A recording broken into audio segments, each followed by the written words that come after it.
नमस्कार, आप देख रहे हैं गांव की दुनिया और मैं हूं आपके साथ सुनील सुशीला शर्मा। इस बुलेटिन में हम आपको दिखाएंगे गांव और कस्बों की हर वो छोटी बड़ी खबर जिसका सरोकार है आपसे। तो आइए शुरू करते हैं गांव की दुनिया का आज का सफर।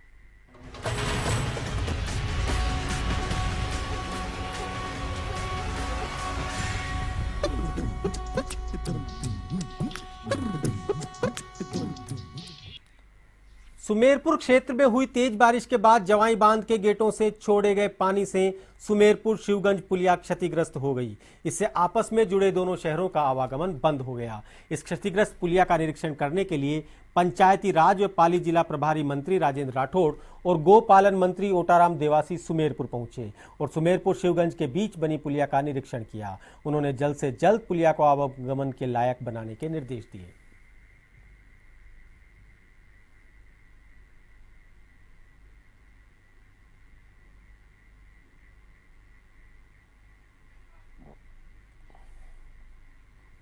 पाली में पिछले कई दिनों से हो रही आफत की बारिश लगभग थम सी गई है। बारिश थमने के बाद धीरे धीरे शहरी जिंदगी पटरी पर आने लगी है, तो जिला मुख्यालय से संपर्क कट चुके गांवों के हालात अब और भी ज्यादा सामने आने लगे हैं। जिला मुख्यालय से महज लगभग 40 किलोमीटर दूर गांव से संपर्क कटे एक पखवाड़े से भी अधिक समय गुजर चुका है।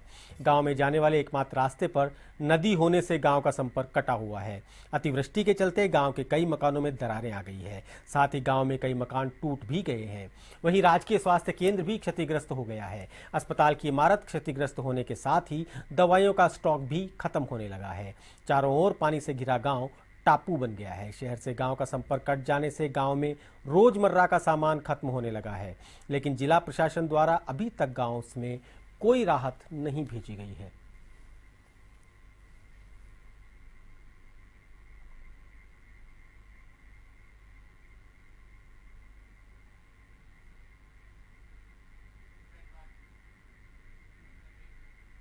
इधर धौलपुर में चंबल नदी भी खतरे के निशान पर पहुंचने वाली है। चंबल का जल स्तर 124.30 मीटर पहुंच गया है। चंबल नदी खतरे से 5.49 मीटर दूरी पर है।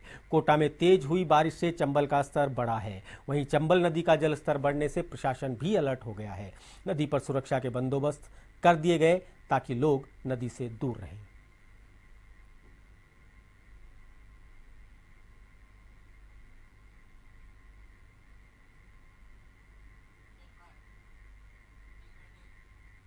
धौलपुर जिले के सेपऊ कस्बे के राजकीय उच्च माध्यमिक विद्यालय के खेल मैदान पर 62वीं जिला स्तरीय खेलकूद प्रतियोगिता का शुभारंभ किया गया। कार्यक्रम के मुख्य अतिथि एसडीएम विनोद कुमार मीणा, सरपंच प्रतिनिधि रामवीर सिंह परमार और तसीमो स्कूल के प्रिंसिपल भानु कुमार रहे। प्रतियोगिता के मुख्य निर्णायक राजकुमार परमार ने बताया कि 4 दिन तक होने वाली खेलकूद प्रतियोगिता में जिले भर के 17 वर्ष और 19 वर्ष के प्रतिभागी भाग ले रहे हैं, जिसमें मुख्य रूप से football, kho kho, TT, volleyball के गेम आयोजित किए जाएंगे। इस मौके पर माता प्रसाद टाइगर भी मौजूद रहे।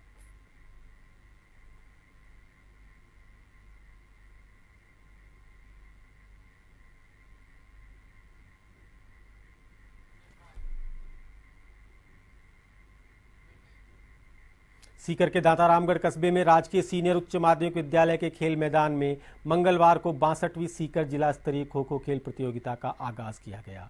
खेल प्रतियोगिता का शुभारंभ चिकित्सा राज्य मंत्री बंशीधर बाजिया एवं माटी कला बोर्ड अध्यक्ष हरीश कुमावत ने किया। प्रतियोगिता में सीकर जिले की कुल 23 टीमें हिस्सा ले रही हैं, जिनमें 17 वर्ष आयु एवं 19 वर्ष आयु दोनों ही शामिल है। खेल प्रतियोगिता का समापन 4 अगस्त को किया जाएगा, जिसमें विजेता एवं उप विजेता टीमों को पुरस्कृत किया जाएगा।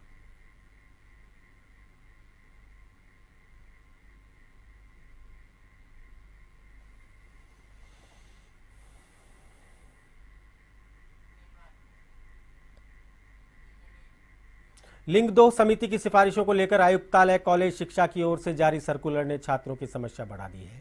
धौलपुर में कॉलेज छात्रों को असमंजस की स्थिति में रख दिया। सर्कुलर के अनुसार अध्यक्ष महासचिव के चुनाव स्नातक, 3rd ईयर या इससे ऊपरी कक्षाओं के स्टूडेंट लड़ सकते हैं। वहीं उपाध्यक्ष एवं संयुक्त सचिव के लिए द्वितीय वर्ष या इसके ऊपर स्टूडेंट चुनाव लड़ सकेंगे। धौलपुर में अधिकांश कॉलेज ब्रज यूनिवर्सिटी से संबंधित है। ऐसे में अभी तक 1st ईयर 2nd ईयर का रिजल्ट ही नहीं आया है, लेकिन स्टूडेंट्स को 2nd ईयर और फाइनल ईयर में एडमिशन लेने की प्रक्रिया चल रही है। स्टूडेंट्स असमंजस में है कि अगर फाइनल ईयर में प्रवेश लेने के बाद कोई अध्यक्ष या फिर महासचिव का चुनाव लड़ता है और वह फेल हो जाता है या बैक लग जाती है तो उसके चुनाव पर उसका क्या प्रभाव पड़ेगा। ऐसे में इस महाविद्यालय में इस वर्ष सेकेंड ईयर से ऊपर के एडमिशन ही नहीं होने हैं। इस संबंध में कॉलेज शिक्षा निदेशालय से नई गाइडलाइन आ सकती है।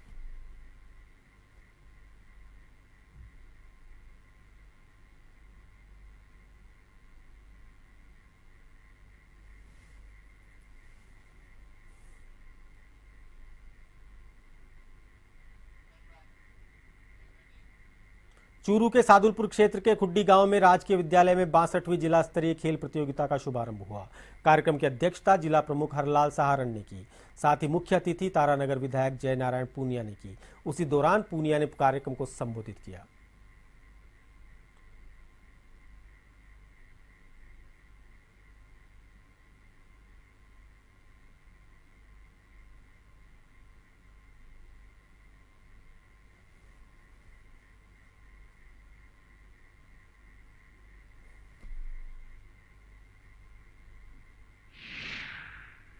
राजस्थान में सरकार की एक नीति है कि एक साल में एक बार जिला स्तरीय खेल कूद हो। उसमें खुड़ी गांव ने चयन किया। मैं यहाँ के प्रिंसिपल महोदय को और पूरे सभी स्टाफ को और ग्रामवासियों को धन्यवाद दूंगा कि जिले का यहाँ खेल प्रोग्राम रखा गया। साथ ही साथ ग्रामवासियों की मांग थी कि यहाँ खेल स्टेडियम बहुत अच्छा है। स्टेडियम तो नहीं बढ़ा सकते मगर यहाँ 4 दीवारी कमी है, वो नरेगा के अंदर मैंने घोषणा की। नागौर के डीडवाना इलाके के मौलासर के निमोद में सार्वजनिक निर्माण और परिवहन मंत्री का 54वां जन्मदिन मनाकर लंबी उम्र की कामना की। साथ ही केक काटकर ग्रामीणों ने गांव में गुब्बारे लगाकर मन सजाया। इस अवसर पर सरपंच बनवारी लाल मानावत, समाज सेवी सलीम खान छित्तरमल कूदना, भंवरू खान, धर्मेंद्र भार्गव, सरवर खान, सत्यनारायण शर्मा सहित कई लोग उपस्थित रहे। वहीं ग्रामीणों ने उच्च माध्यमिक विद्यालय में विज्ञान संकाय की मांग की। साथ ही गाँव में जन्मदिवस के मौके पर अस्पताल में पौधारोपण किया गया।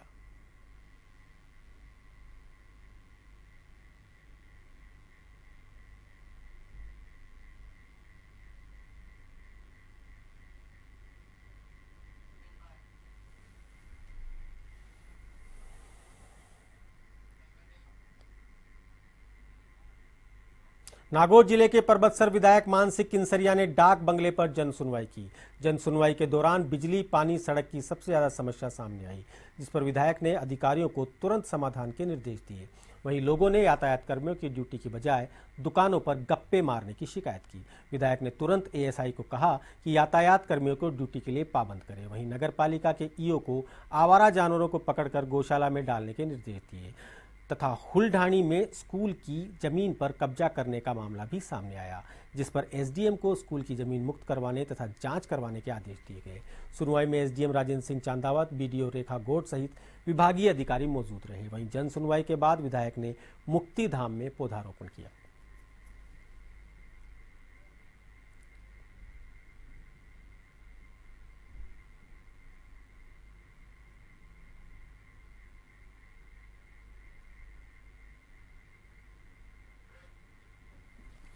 जायल विधायक डॉक्टर मंजू बागमार ने सहकारी गोदाम का फीता काटकर उद्घाटन किया। इस मौके पर जन सुनवाई करते हुए कहा कि विकास के कामों में बजट की कमी नहीं आने दी जाएगी। दुगस्तव गांव में गौरव पथ और पशु चिकित्सालय स्वीकृत कर दिया गया है। सार्वजनिक कामों के लिए विधायक कोटे से 5 लाख रुपए दिए गए हैं।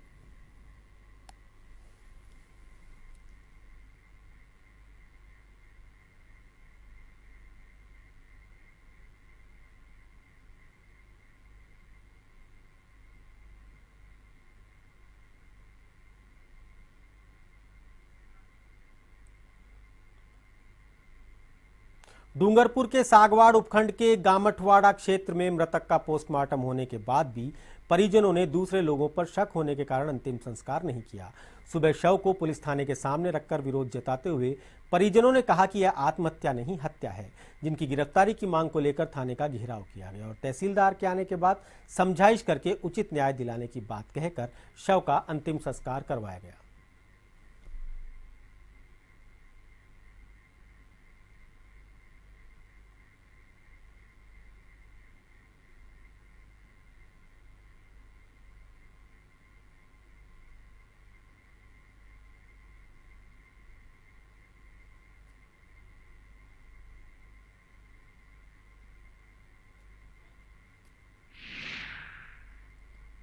घर पे आके धमकी दी और 1 बजे इसका मर्डर हो गया। किस पर शक जा रहा है? शक पे 4-5 लड़के हैं, कमेंट वाला के हैं। कौन कौन से नाम है, क्या है बताओ आप, आपके ध्यान में हो तो। दीपक तेली और वो पानी पूरी वाला, उसका नाम है साथी, अन्य साथी। कल कालूलाल गवारिया ने रिपोर्ट पेश की थी कि मेरे पुत्र गरूलाल जो किराए के कमरे में रहता था पढ़ाई करने के हिसाब से, उसकी मृत अवस्था में लाश मिली है। कमरा किवाड़ अंदर से बंद था। उस रिपोर्ट में मर्ग दर्ज करके पोस्टमार्टम करके डेड बॉडी परिजनों को सुपुर्द कर दी थी। आज सुबह कालूलाल के परिजन और 50-60 व्यक्ति आए और इन्होंने कहा कि हमें ये शक है कि दीपक तेली इन्होंने इसकी हत्या करके वह कमरे में डाल दिया है। फिर इनसे वार्ता हुई जिस पर इनकी लिखित रिपोर्ट पे धारा 302 में प्रकरण दर्ज कर लिया गया है। राजसमंद जिले के आमेट तहसील अंतर्गत दोहड़ा गांव में मतदाता जागरूकता अभियान के तहत गांव में जागरूकता रैली निकाली गई। रैली के माध्यम से ग्रामीणों को अपना नाम मतदाता सूची में जुड़वाने एवं पहचान पत्र बनाने का आह्वान किया गया। रैली को गांव के पंचायत मुख्यालय से सरपंच रतन सिंह ने हरी झंडी दिखाकर रवाना किया। इस दौरान गांव के सैकड़ों लोग मौजूद थे।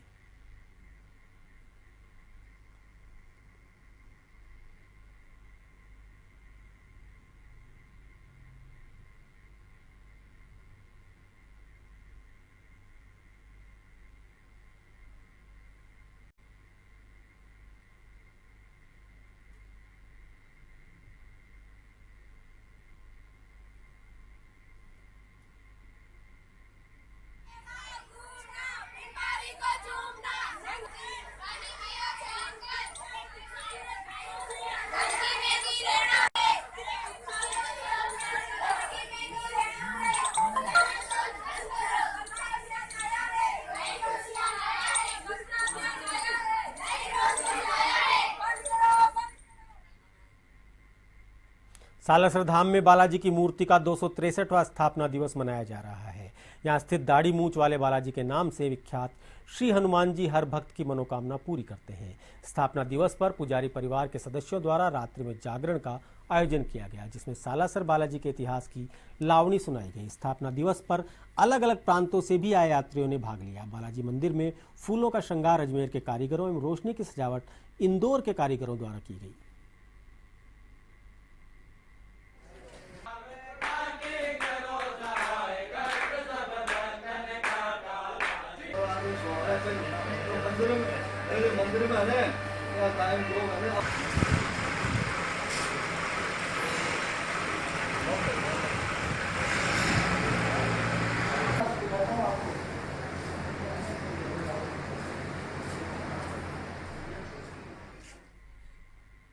अजीतगढ़ कस्बे के समीप राजकीय उच्च प्राथमिक विद्यालय काकरिया में स्कूल के मध्यांतर अवकाश के दौरान अचानक मधुमक्खियों का छत्ता छिड़ गया। स्कूल परिसर में खेल रहे बच्चों को मधुमक्खियों के काटने से अफरा तफरी मच गई। बच्चों की चीख पुकार सुनकर शिक्षक दौड़ कर आए। शिक्षकों ने सभी बच्चों को कक्षा में बंद कर मधुमक्खियों से बचाया। इस दौरान मधुमक्खियों ने करीब 2 दर्जन बच्चों को डंक मार दिया। करीब आधा दर्जन बच्चों की तबीयत बिगड़ने से राजकीय सामान्य चिकित्सालय में उपचार के लिए दाखिल करवाया, जहां सभी बच्चों का प्राथमिक उपचार के बाद चिकित्सकों ने छुट्टी दे दी।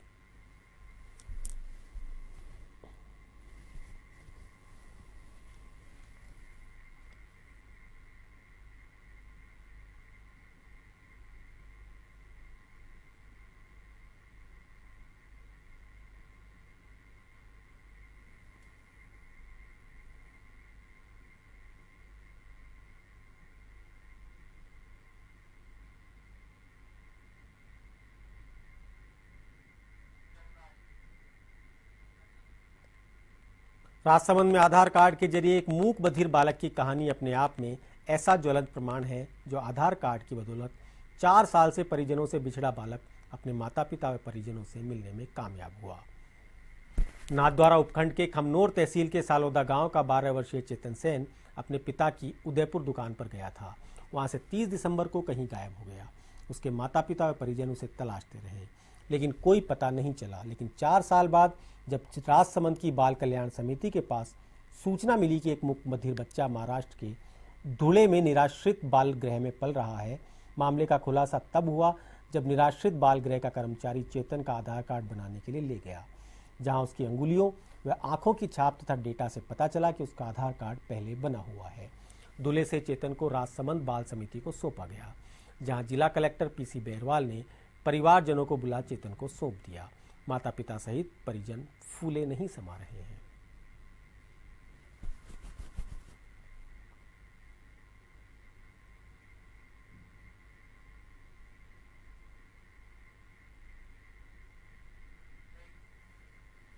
अगर आप कहीं सफर करने के लिए निजी वाहन का सहारा ले रहे हैं तो सावधान हो जाइए, कहीं आपके साथ लूट की वारदात ना हो जाए।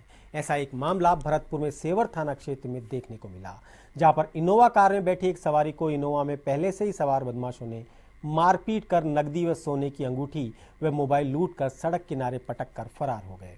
हलैना कस्बा निवासी बसंत लाल मथुरिया एडवोकेट भरतपुर कोर्ट परिसर में बैठते हैं। वह घर जाने के लिए हीरादास बस स्टैंड पहुंचे, जहां पर कोई सरकारी बस ना मिलने के कारण हलैना जाने के लिए वहीं खड़ी एक इनोवा कार में बैठ गए, जिसमें पहले से ही 4-5 लोग सवार थे।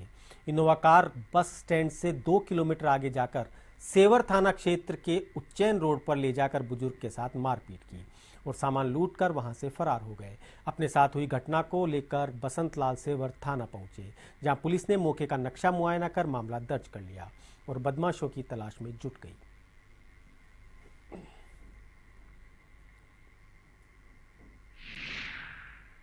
बैठे थे लिफ्ट में, गाड़ी में बदमाश थे, तो इनसे सीना जब्ती करके 1000 रुपये और अंगूठी छीन ली थी इनकी और मोबाइल की सिम निकाल के फेंक दिए थे उज्जैन रोड पर ले जाके।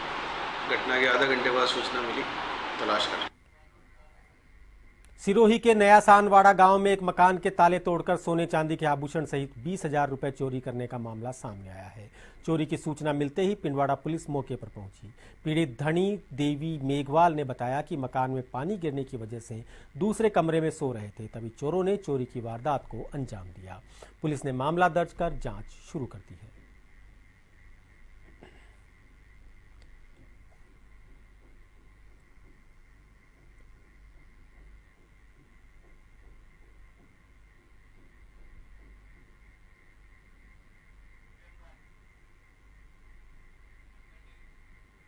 धौलपुर जिले में लगातार हो रही चोरियों का सिलसिला थमने का नाम नहीं ले रहा, जिससे आमजन में पुलिस की कार्यशैली को लेकर आक्रोश बना हुआ है। लगातार हो रही चोरी की वारदातों से पुलिस की रात्रि गश्त पर सवालिया निशान लगने शुरू हो गए। ताजा मामला कंचनपुर थाना क्षेत्र के सिकरोदा और मझोआ गांव का है, जहां चोरों ने 2 ट्यूबवेलों को निशाना बनाते हुए वायर और पाइपलाइन पर हाथ साफ किया। पीड़ित सुरताराम और सुरेश सिंह ने चोरी की सूचना ग्रामीणों को दी। सूचना पर पहुंचे ग्रामीणों ने चोरी के पदचिन्हों का पीछा किया, लेकिन सफलता नहीं मिली। फिलहाल पुलिस की कार्यशैली को लेकर ग्रामीणों में आक्रोश बना हुआ है।